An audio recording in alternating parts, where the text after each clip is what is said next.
వచ్చి మీ అందరికీ హృదయపూర్వక వందనాలు చెల్లిస్తున్నానండి. 10 నిమిషాలు దేవుని వాక్యాన్ని చూసుకుని తర్వాత మనందరము ప్రార్థనలోకి వెళ్దాము. 10 నిమిషాలు ప్రభు యొక్క వాక్యాన్ని విందాము. లోకాసువార్త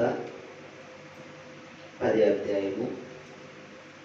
లోకాసువార్త 10వ అధ్యాయము 25 వచనం 26 చదువుతాము.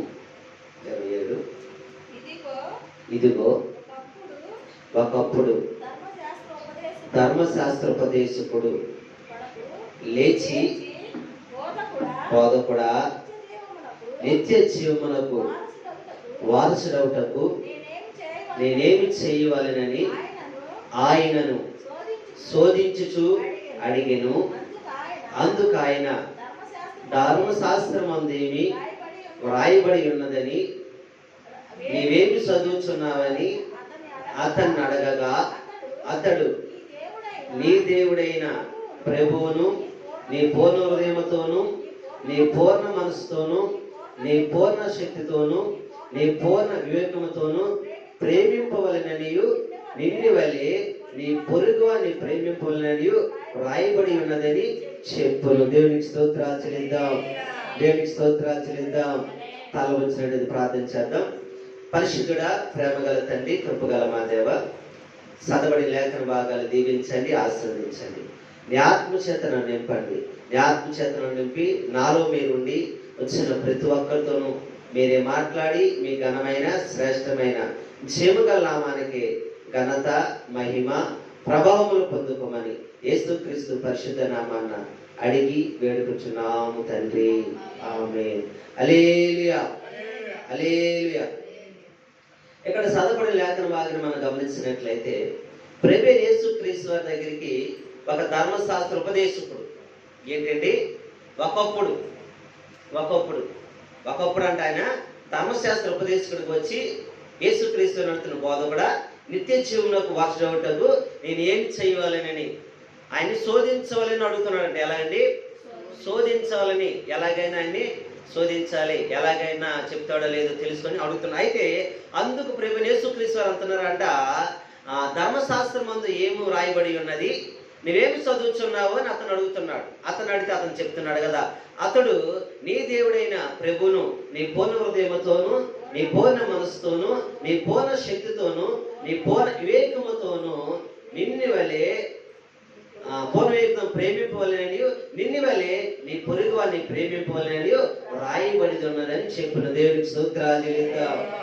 ఎలాగంటే పిల్లరా, ఒకప్పుడు అంటే ఆయన ఇప్పుడు కాదు, ఒకప్పుడు అంటే చాలా మంది ఏమంటారంటే ఒకప్పుడు అండి ఇక్కడ విశ్వాస అండి, ఒకప్పుడు భక్తిపరుడు అండి, ఒకప్పుడు ప్రార్థన పరుడు అండి, ఒకప్పుడు ఎంతో ఆరాధ్యుడండి, ఒకప్పుడు అసలుకి ఎంత నిరీక్షణ దేవుడైతే ఎంత ప్రేమ అండి. కానీ ఇప్పుడు ఏమైపోయింది? భక్తి లేదు, విశ్వాసం లేదు, ప్రార్థన లేదు. అంటే ఒకప్పుడు అంటే వచ్చి మానేసిన తర్వాత దేవుని అనుసరించలేదు అనమాట. ఇక్కడ కూడా ఈ ధర్మశాస్త్ర ఉపదేశం ఒకప్పుడు ధర్మశాస్త్ర ఉపదేశం కూడా అంట. తర్వాత ఏమేడు రాను ధర్మశాస్త్ర ఉపదేశకుడిగా ఉండకంట పిల్లరా, ఇప్పుడు ప్రభువైన యేసుక్రీస్తు అని శోధించాలని నడుచున్నాడు. నేను నిత్య జీవమునకు వెళ్ళాలి అంటే పరలోక రాజ్యంలో నేను అక్కడికి వెళ్ళాలి, అక్కడ ఇప్పుడు కూడా నేను నిత్యము జీవించాలి, ఇంక మరణం అనేది నేను చూడకూడదు. అయితే అక్కడికి వెళ్ళడానికి నేనేం చేయాలి అంటే నేనేం చేయాలని అడుగుతున్నా. అయితే బైబిల్ గ్రంథంలో అంతకుముందు చదువుతున్న దాంట్లో అంతా ఉంది.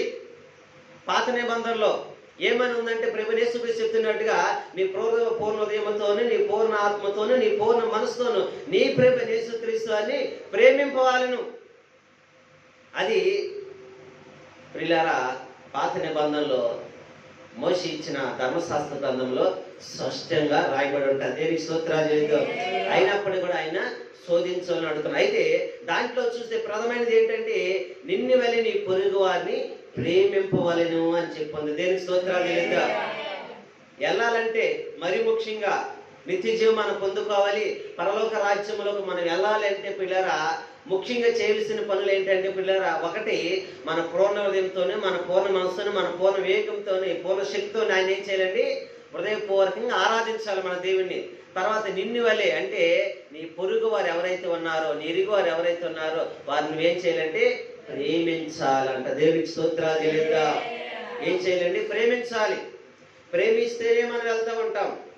ప్రేమించకంట వారిని ఏదో పెదవులతో ప్రేమించి హృదయములో ద్వేషము, హృదయములో కోపము, హృదయములే వాళ్ళ మీద కక్ష, హృదయములో వాళ్ళ మీద విరోధ భావము, హృదయములో అనేకమైన కుతంత్రాలు పెట్టుకుంటే మనం వాళ్ళు ప్రేమించినట్టు వారు కాదు.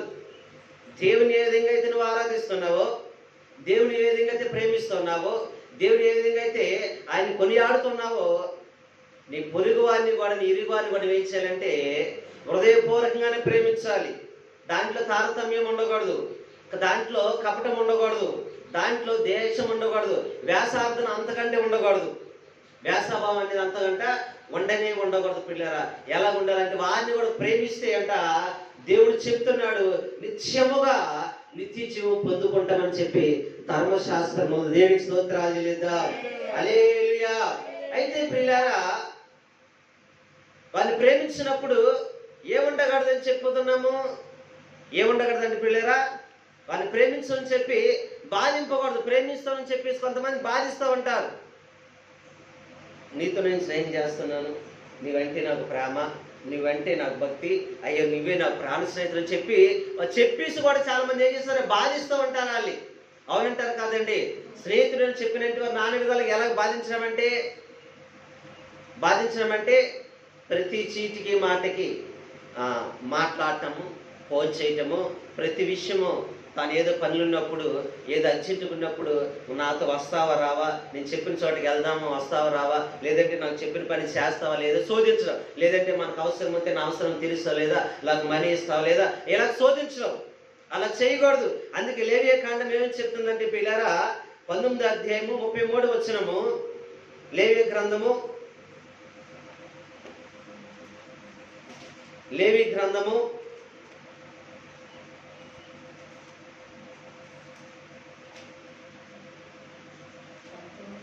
33వ వచనము, నీ దేశమందు పరదేశి నీ మధ్య నివసించినప్పుడు ఏం చేయకూడదు అంటండి? తర్వాత చదవండి. మీ మధ్య నివసించు పరదేశిని మీలో పుట్టిన వాని వలె ఎంచవలెను, నిన్ను వలె వానిని ప్రేమింపవలెను. దేవునికి స్తోత్రాలు చెల్లిద్దాం. ఐగుప్తులో మీరు పరదేశులై ఉంటిరి, నేను మీ దేవుడై ఉన్నాను చెప్తున్నా. హల్లెలూయా. మన మధ్యలో మనకు తెలియనట్టు వారు ఎక్కడో దూర ప్రాంతం నుంచి వచ్చి నివసిస్తే వారిని ఏం చేయకూడదు? బాధింపకూడదు. నువ్వు ఎక్కడి నుంచి వచ్చావు కదా, నీ ఊరు ఎక్కడా, నీ దేశం ఎక్కడా, నీ బంధువులు ఎక్కడా, నీ స్నేహితులు ఎక్కడ, నీ తల్లిదండ్రులు ఎక్కడ, బాధించకూడదు అంట. బాధించకంటే ఏం చేయాలి? ఆయన్ని కూడా ప్రేమించాలి. ఏం చేయాలండి? ఆయన కూడా మీలో పుట్టిన వాని వలె, మీలో పుట్టిన వాళ్ళు ఒక తమ్ముడు వలె ఎంచాలి, ఒక అన్న వలె ఎంచాలి, ఒక తండ్రి వలె ఎంచాలి, ఒక చెల్లి వలె ఎంచాలి, ఒక అక్క వలె ఎంచాలి. వాళ్ళు కూడా తల్లిదండ్రుల వలె చూడాలి. కానీ వారిని ఏం చేయకూడదండి పిల్లరా? బాధింపకూడదు. ఎందుకంటే మన పితరులు ఎక్కడున్నారు? ఐగుప్తు దేశం 430 సంవత్సరాలు అక్కడ ఉన్నారు. వారు కూడా పిల్లరా వాళ్ళు వెళ్ళింది ఎంతమంది అంటే 74 మంది వెళ్ళారు ఐగుప్తు దేశానికి. కానీ అక్కడి నుండి వచ్చినప్పుడు కొన్ని లక్షల మందిగా వచ్చారు. అంటే అక్కడ వారు ప్రేమించబడ్డారు. అక్కడ ప్రేమించబడ్డారు ద్వారా వారు కూడా ఏమైందంటే అక్కడ ఆశీర్వదించబడ్డారు, దీవించబడ్డారు. ఆ ప్రేమించబడ్డారు, దీవించబడ్డారు తర్వాత పిల్లరా తర్వాత కాలంలో ఆ జనంగా విస్తరించిపోతుంటే ఆ తర్వాత కాలం ఫరో రాజు ఏం చేయలేకపోయాడంటే ఇప్పుడు చూసి వారలేకపోయారు. మనకంటే ఈ జన్మ ప్రబలిపోతుందని చెప్పి పిల్లారా. హల్లెలూయా. అయితే మనము కూడా పిల్ల మన పితరులు కూడా ఐగుప్తు దేశంలో ప్రేమించబడ్డారు కాబట్టి, ఆడ ఆశ్రయించబడ్డారు, దీవించబడ్డారు కాబట్టి మనం కూడా ఏం చేయాలంటే పిల్లరా మన దశలో మనకు తెలియనట్టు వారు వచ్చి నివాసం చేస్తున్నారు, కాపురాలు ఉంటున్నా ఆయన కూడా మనం ఏం చేయాలంటే పిల్ల మన పుట్టినింటి వారి వల్ల వారిని కూడా మనం ప్రేమించాలి తప్పితే వారిని ఏం చేయకూడదండి? బాధించకూడదు. ఇంకొక మాట ఉంటుంది చూడండి, 18వ వచనం చదవండి. అయోధ్యలోని 18వ వచనము, కీడుకు ప్రతి కీడు చేయకూడదు, నీ ప్రజల మీద కోపముంచుకొనక నిన్ను వలె నీ పొరుగు వారిని ప్రేమింపవలెను. దేనికి స్తోత్రాలు చెల్లిద్దాం, దేనికి స్తోత్రాలు చెల్లిద్దాం. ఏం చేయాలంటే పిల్లలు 17వ వచనంలో ఉంటది, నీ హృదయంలో నీ సహోదరుని మీద పగపట్టకూడదు, నీ పొరుగువాని పాపము నీ మీదకి రాకుండాన్నట్లు నీవు తప్పక వారిని గద్దింపవలెను. అయితే కీడుకు ప్రతి కీడు మాత్రము చేయకూడదు. హృదయంలో కోపం ఉంది అనుకోండి, నేను ఏదో అనరాని మాట్లాడినాడు అనుకోండి, ఏం చేయకూడదంట? మళ్ళీ నువ్వేం చేయకూడదంటే అన్నాడని చెప్పి నోటికి పని చెప్పకూడదు. నిన్ను దూషించాలని చెప్పి నువ్వు దూషించకూడదు. ఆయనంటే దేవుడంటే తెలియదు, యేసుక్రీస్తు వారంటే తెలియదు, సృష్టికర్త అంటే తెలియదు, సర్వోన్నతమైన దేవుడు, జీవగల దేవుడు తెలియదు. కాబట్టి నువ్వేం చేయాలి? అతను చెప్తున్నప్పుడు, అతను నిన్ను ద్వేషించినప్పుడు, అతని మీద ఏమైనా నాన్న అనరాని మాటలు అన్నప్పుడు అట్లు విని సేకరించేసి, లేదంటే నువ్వు అతని నుంచి దూరం వెళ్ళిపోవాలి. ఏం చేయాలండి? దూరం వెళ్ళిపోవాలి. లేదంటే నువ్వు వెనకంట అతను ఏది చెప్పినప్పటికీ నువ్వు పట్టించుకుంటే నీ పనుల్లో నువ్వు నిమగ్నం అయిపోవాలి. ఆయన అన్నాడని చెప్పి నువ్వు కూడా దూషించిన ఎడల నీ నోటికి పని చెప్తే ఏమైపోద్ది? మనం ఎక్కడ ఏమైపోతాం అంటే పిల్లలప్పుడంట పాపములో నీ మీదకి రాగనుంటేనే కిడి ప్రతి కిడి చేయకూడదు. అది అంటే పాపంలో పడిపోకూడదు, మనం శాపం కొని తెచ్చుకోకూడదు. మన నోటికి పని పెట్టామనుకోండి, శాపాన్ని కొని తెచ్చుకున్నట్టే, పాపంలో పడుకున్నట్టే. అందుకే మనం ఏం చేయకూడదండి పిల్లారా, కీడుకు ప్రతి కీడు చేయకూడదు. ఎందుకంటే ప్రభువైన యేసుక్రీస్తు వారు చెప్తున్నారు, నిన్ను నీ పొరుగువాన్ని ప్రేమింపాలి. అలాగే ప్రేమిస్తే దేవుడు మనల్ని ఎలాగ ఆశీర్వదిస్తాడు? అలాగే ప్రేమిస్తే మనం ఏం పొందుకుంటాం? అలాగే ప్రేమిస్తే దేవుడు మీద కృప మనకి ఏ విధంగా ఉంటుందంటే పిల్లారా, బైబిల్ గ్రంథం మనం చూసినట్టయితే యోహాను సువార్త 13వ అధ్యాయము, యోహాను సువార్త 13వ అధ్యాయం చదువుదాము. 13వ అధ్యాయం 34-35 వచనములు చక్కటి మాటలు ఉంటాయి. మీరు ఒకరినొకరును ప్రేమింపవలెనని కొత్త ఆజ్ఞిచ్చుచున్నాను. యోహాను సువార్త 13వ అధ్యాయం 34-35 వచనాలేనమ్మా. 34-35 వచనం చదవండి. మీరు ఒకరినొకరు ప్రేమింపవలెనని మీకు క్రొత్త ఆజ్ఞ ఇచ్చుచున్నాను. నేను మిమ్మల్ని ప్రేమించినట్లే మీరును ఒకరినొకరు ప్రేమింపవలెను. మీరు ఒకరి ఎడల ఒకరు ప్రేమ కలిగిన ఎడల దీన్ని బట్టి మీరు నా శిష్యులు అందురని తెలుసుకొందురు. దేనికి స్తోత్రాలు లేదా? ప్రభువైన యేసుక్రీస్తు వారు మనల్ని ఏ విధంగా ప్రేమిస్తున్నాడు, మనల్ని ఏ విధంగా ఆదరిస్తున్నాడు, మనల్ని ఏ విధంగా ఆయన కృప మనకు చూపిస్తున్నాడు, మనం కూడా ఏం చేయాలంటే పిల్లారా, అలాగే ప్రేమిస్తే, అలాగే ఆదరిస్తే, అలాగే వారిని కూడా చూస్తే అంటే అని చెప్తున్నాడు. యేసుక్రీస్తు వారికి ఏమై ఉంటాడు పిల్లారా? శిష్యులుగా, అంటే ఆయనకి ప్రీతికరంగా, ఆయన బిడ్డలుగా, ఆయన సాక్షులుగా ఉంటాము. దేవునికి స్తోత్రాలు. హల్లెలూయా. ఆయన శిష్యులందరూ కూడా నమ్మకస్తులు, సాక్షులు. ఒక్కొక్కరు ఒక్కొక్క ఆత్మను పొందుకున్నారు. ఒక్కొక్కరు పిల్లరా దేవుని కృపలు వర్ధిల్లారు. ఒక్కొక్కరు పిల్లరా ఆశ్చర్యకి అద్భుత కార్యాలు జరిగించారు. కారణం ఏంటంటే ప్రభువైన యేసుక్రీస్తు వారు ప్రేమించారు. ప్రభువైన యేసుక్రీస్తు వారి లాగా వారు కూడా నడుచుకున్నారు. కాబట్టి అదే మాట మనకు కూడా తెలియపరుస్తున్నాడు. ఏంటంటే మీరు కూడా ఒకరినొకరు ప్రేమింపవలెను, మీకు కొత్త ఆజ్ఞిచ్చుచున్నాను. నేను మిమ్మల్ని ప్రేమించినట్టే మీరును ఒకరినొకరు ప్రేమింపవలెను. దేవునికి స్తోత్రాలు చేద్దాం. అంతేకాదు ప్రేమ కలిగి నడుచుకోవాలి. నడుచుకుంటే మొదటగా మనం ఎలా ఉంటామంటండి? శిష్యులుగా ఉంటాము. దేనికి స్తోత్రాలు చేద్దాం. రెండవ మాట చూద్దాము.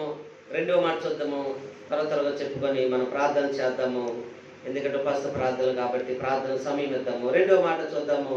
ఎఫెసీయులకు రాసిన పత్రిక 6వ అధ్యాయము, ఎఫెసీయులకు రాసిన పత్రిక 6వ అధ్యాయము 24వ వచనం. కొత్త నిబంధన 77వ పేజీ. కొత్త నిబంధన. మన ప్రభువైన యేసుక్రీస్తు శాశ్వతమైన ప్రేమతో ప్రేమించు వారికి అందరికీ దేవునికి స్తోత్రాలు చెల్లిద్దాం. దేవునికి స్తోత్రాలు చెల్లిద్దాం. ఇక్కడ స్పష్టమైన మాట, చిట్ట చివరి మాట ఏమనుందంటే, మన ప్రభువైన యేసుక్రీస్తు శాశ్వతమైన ప్రేమతో ప్రేమించే వారికి అందరికి ఏం కలుగుతుందండి? కృప కలుగును కాక. హల్లెలూయా. ఆయన కృప ఎలాంటిది? చుంటి తినే దారుల కంటే మధురమైనది. ఆయన కృప ఇంకొక చోట ఉంటది, జీవము కంటే ఉత్తమైనది. ఆయన కృప చేత గుండె చెదిరి వారిని ఆయన బాగుపరుస్తూ ఉంటాడు. ఆయన కృప చేత గుండె చెదిరి గాయములు కడుతూ ఉంటాడు. ఆయన కృప చేత సరసాలు ఉన్న వారి మూలుగులు ఆలకిస్తూ ఉంటాడు. ఆయన కృపలో మనల్ని బ్రతికిస్తూ ఉంటాడు. ఆయన కృప ప్రియులారా ఈ లోకం మీద కుమ్మరించబడింది. ఆయన కృప భూమికి ఆకాశము కంటే ఎత్తుగా ఉన్నది. దేవునికి స్తోత్రాలు చేద్దాం. అలాంటి కృప చేత అంటే దేవుడు మనల్ని ఏం చేస్తాడ? శాశ్వతమైన ప్రేమతో ప్రేమించే వారికి అందరికంటే ఆయన కృపను అనుగ్రహిస్తాడ. దేవునికి స్తోత్రాలు చేద్దాం. నీ కృపలేని క్షణము, నీ దయలేని క్షణము, నీ కృపలేని క్షణము, నీ దయలేని క్షణము నించలేనయ్యా. యేసయ్యా నాకు చాలయ్యా. నీ కృపలేనిదే నీ బ్రతుకలేనయ్యా. యేసయ్యా నీ కృప నాకు చాలయ్యా. నీ కృపలేనిదే బ్రతుకలేనయ్యా. నీ కృపలేని క్షణము, నీ దయలేని క్షణము నేను ఊహించలేను యేసయ్యా. హల్లెలూయా.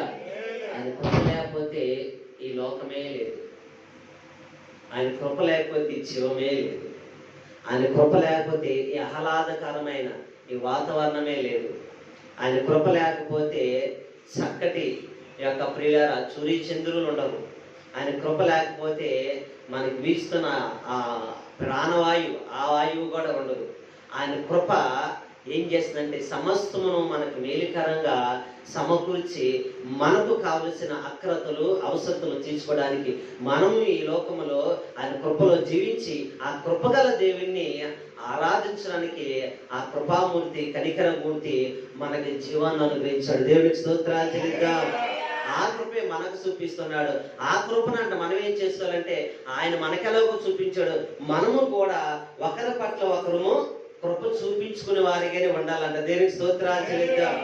ఆ కృప చూపిస్తే ఆయన చెప్తున్న మాట, ఆ కృపలో ఇంకా నిన్ను ఆశీర్వదిస్తాను, ఆ కృపలో నేనేం చేస్తానంటే దీవిస్తాను అని చెప్తున్నాడు. దేవునికి స్తోత్రాలు చెల్లిద్దాం. హల్లెలూయా. ఒకటి ప్రియులారా, మనము ప్రేమిస్తే ఎలాగుంటామంటే ఆయనకి శిష్యులుగా ఉంటాము. రెండవది శాశ్వతమైన ప్రేమతో మన ఇరుగు పొరుగుని ప్రేమిస్తే ఎలాగుంటామంటే ఆయన కృప మన మీద నిత్యము ఉంటుంది. దేవునికి స్తోత్రాలు చెల్లిద్దాం. మూడవ మాట నేను చెప్పి ముగిస్తాను. కీర్తనల గ్రంథము దావీదు చెప్తూ ఉంటాడు. 145 అధ్యాయము కీర్తనకారుడు దావీదు 145 కీర్తన ద్వారా 145 కీర్తన 20వ వచనం అండి.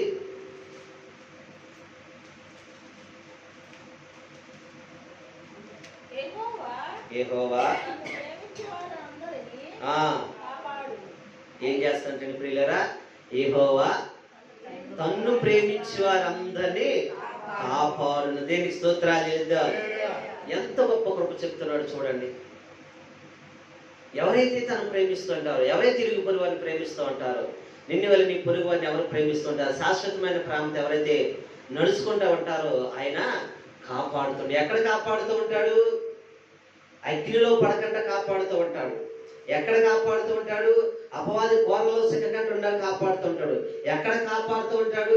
వ్యాధులకి మనము అప్పగించకుండా కాపాడుతూ ఉంటాడు. ఎక్కడ కాపాడుతూ ఉంటాడు? తెగిలికి మనము ఇదిగో వాటికి దూరంగా ఉండేటట్టుగా మనల్ని కాపాడుతుంటాడు. ఇంకెప్పుడు కాపాడుతూ ఉంటాడంటే శత్రువుల చేతుల నుంచి మనం రక్షిస్తూ ఉంటాడు. ఇంకెప్పుడు కాపాడుతుంటే ప్రతి గాయం నుంచి మనం కాపాడుతున్నాడు. ఇంకెప్పుడు కాపాడుతుంటే ఎండ దెబ్బని వడదెబ్బని తగలకంటే మనం కాపాడుతుంటాడు. ఇంకెప్పుడు మనల్ని కాపాడుతుంటాడంటే పిల్లరా, ఆయన మనం నడుచు మార్గం అంతకి కూడా ఆయనే మనకు మన ముందు తోడుగా ఉండి నీ పాదములకు రాయను తగలకుండా ఆయన కాపాడుతూ ఉంటాడు. దేవునికి స్తోత్రాలు చేద్దాం. హల్లెలూయా. అందుకే ఇశ్రాయేలు కాపరంట కొనకొడు నిద్రపోడంట పిల్లరా. ఆ విధంగానే ఇశ్రాయేలు ప్రజలు ఐగుప్తు దేశం నుండి ఎలాగ నడిపించారంటే పగల మేఘస్తంభం రాత్రి అగ్ని స్తంభం నడిచి పిల్లరా వారి చెప్పులు అరిగిపోలేదు, వారి బట్టలు పాతగలకంట పాలు తేనె దేశంలోకైనా నడిపించాడు. దేనికి స్తోత్రాలు లేదా? హల్లెలూయా. అంత గొప్ప కాపుదలానికి అనుగ్రహించాడు పిల్లరా. దేని ద్వారా? ఆయన ప్రేమించడం ద్వారా. ఆయన ప్రేమించడం ద్వారా మనము కూడా పిల్లరా ఆయన మన ప్రేమ చూపిస్తున్నట్టుగా మనం ఎవరికి చూపించాలి ప్రేమ?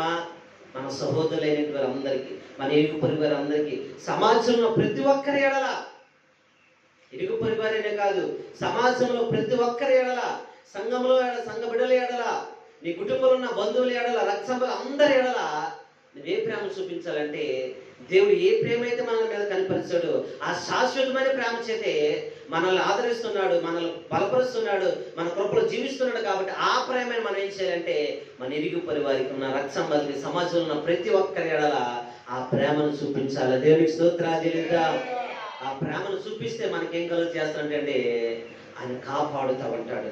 ఒకటేమో శిష్యులుగా చేసుకుంటున్నాడు, రెండోదేమో ప్రియులారా ఏం చేస్తున్నాడండి? రెండవది కృప కలుగుతుంది, మూడవది కాపాడుతూ ఉంటాడు. అయితే ప్రేమించినప్పుడు మనల్ని ఏం చేయకూడదు? బాధింపకూడదు. ఒకటి అంతే, ద్వేషించకూడదు. రెండవది ఏం చేయకూడదు? కోపపడకూడదు. కీడు ఏం చేయకూడదండి? కీడికి ప్రతి కీడు చేయకూడదు పిల్లరా. అలాగ నడుచుకున్నట్టయితే దేవుడు ప్రేమమేడు, కనికరపూడు, కృపాసత్య సంపన్నుడు.